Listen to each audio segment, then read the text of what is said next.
been asked, what is manipulation in a relationship like?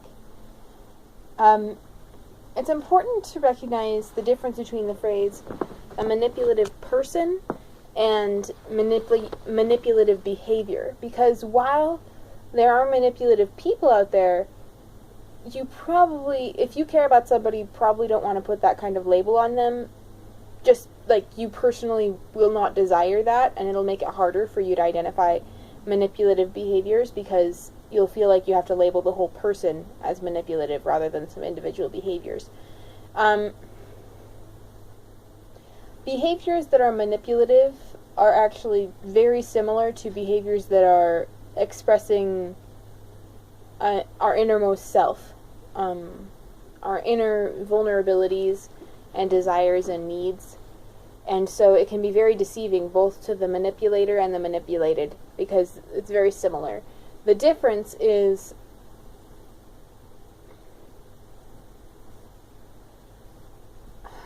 it's a fine line.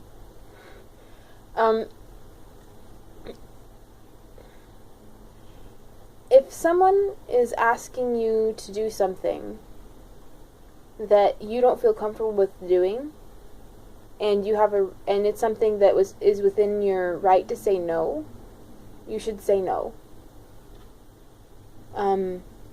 Like if you feel uncomfortable doing certain things, like letting him borrow your car or letting her into your apartment when you're not there or something, if you're not comfortable with that kind of thing, then you don't have to put up with it, and respectable people won't push it. They'll understand where a person's domain is, and they won't overstep it. And they won't hint at it later, using vague references and laughing it off as if they hadn't said anything. So that's pretty crucial. If things that... Okay, here's how you really know the difference between somebody who is manipulative and someone who isn't, or behavior that is manipulative versus behavior that isn't. If they respect your personal space and the things that you're responsible over as you being able to make the decisions for that, they are respectful.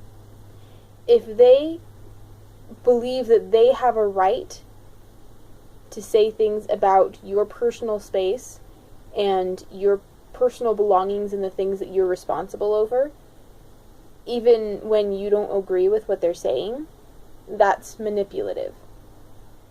If a guy gets too close to you or makes you feel uncomfortable by being in your personal space, that you should be able to say no just once and they'll back off. That's how respectful guys act every time. They may not like it necessarily, but they'll respect your personal space and your privacy. If they jokingly pick up your phone and start looking through your texts and you say, hey, I don't want you to do that, they may ask you a little bit about it, but they won't push the issue. They'll realize that that's your personal space. Now that one in particular is a little bit different, like when you're married.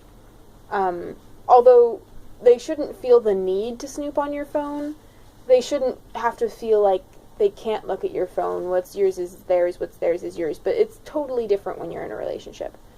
There's some boundaries there, like a relationship other than marriage. I would say